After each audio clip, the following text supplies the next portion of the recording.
the day after the arrest, people lined up to buy the newspaper. And a journalist interviewed one man and asked, so aren't you scared? This is almost going to be illegal. Are you still going to buy the newspaper?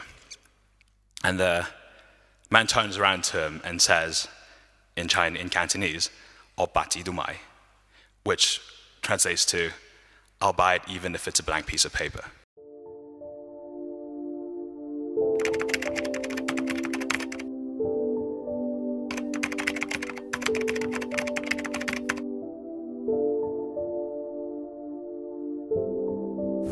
The fourth pillar of democracy, the press. It is everyone's right to free expression in independent media. The press is pivotal to any functioning society. So how come one of the world's largest nations is showing a decline in uncensored journalism? In China, there's been a major rights and responsibility crisis in terms of freedom of the press. With the nature of the Chinese government, censorship and oppression of free speech is rampant, thus infringing on citizens' basic right to information and knowledge of what their government is doing. Before we discuss what's happening now, one must understand what has led up to this current state. The current leading party dates its origins back to 1921 in Shanghai. It was built upon the values of Marxism-Leninism and was established as the Chinese Communist Party, or CCP for short.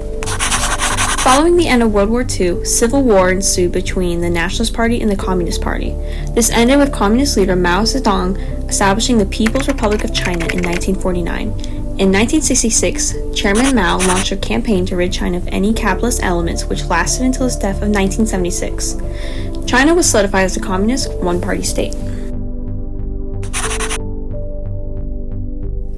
On March 14, 2013, Xi Jinping was appointed as president by the 12th National People's Congress in Beijing. Ever since his coming to power, press restrictions have been on the rise. According to an English translation of Communiqué on the Current State of the Ideological Sphere, released by the National People's Congress in April of 2013, the document states, "Currently, the following false ideological trends, positions, and activities all deserve note, with number 5 being promoting the West's ideas of journalism, challenging China's principle that the media and publishing system should be subject to party discipline, and number 7, questioning reform and opening and the socialist nature of socialism with Chinese characteristics." Even though checks on power were put in place after Mao's death, Xi Jinping is breaking the standard precedent. In March of 2018, removal of the 2-term limit for the president and vice president was passed by the National People's Congress, securing Xi's position as president indefinitely. This goes to show that Xi Jinping is intent on remaining in power and does not have plans to create a more liberal China.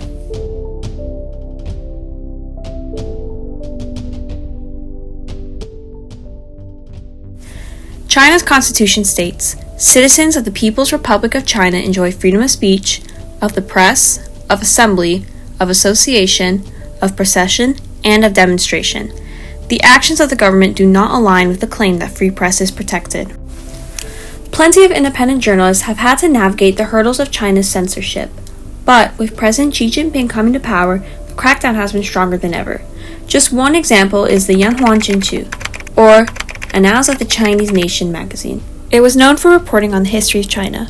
Soon after his wife's death, founder and publisher Du was notified of his dismissal and appointment of a new editorial team by the authorities.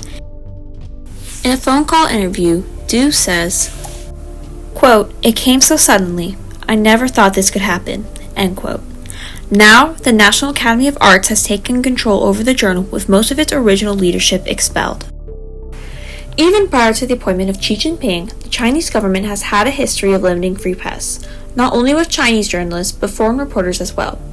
In the 2008 Beijing Olympics, officials announced that they would ease press policies in light of the huge event. Nevertheless, journalists and reporters were still met with harassment from the police. Although we do see a liberalization in terms of a few of the restrictions on foreign journalists, we don't see them as that overwhelming in nature. It certainly isn't enough to fulfill the pledges that were made in 2001 to award the games to China. In one instance, U.S. reporters Joseph Kahn and Roger Cohen faced questioning, passport confiscation, were asked to write confessions, and were detained for an hour after attempting to interview a businessman in Beijing. This is one story of many reporters who dealt with harassment after the Chinese government allegedly eased restrictions. The government trying to stop it from happening. 你别那我们那你走 那我们也跟 A major demonstration of the government restricting the press is the case of Jimmy Lai. Jimmy Lai was a businessman and an advocate for democracy who ran the Apple Daily, a tabloid that publicly criticized the CCP. After a new national security law was passed in Hong Kong, officials arrested Jimmy Lai on charges of conspiracy in 2020, and he was placed in solitary confinement. Jimmy Lai and plenty of others have been jailed for exercising their right to free expression. Countless testimonies and stories from both foreign and Chinese journalists clearly display China's intolerance of the press. What they choose to censor shows that their limits on free expression are a tactic to maintain power.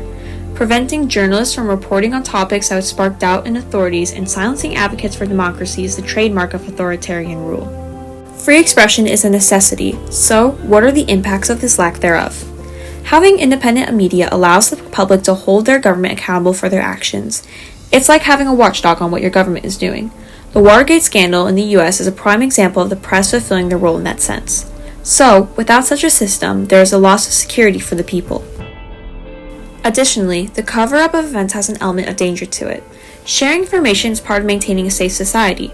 People around the world rely on news to know what's happening. If the press can't report on a topic that's deemed politically sensitive, it's putting citizens at risk. For example, workers from Wuhan Healthcare, a healthcare facility in the area of the first outbreak of COVID-19, say they were forbidden from speaking to anyone on the matter of COVID-19, and officials downplayed the seriousness of the virus. This is what a healthcare worker said in an interview with PBS. The hospital told us that we were not allowed to speak to anyone. They wouldn't even let us wear masks. They say they were afraid of causing panic.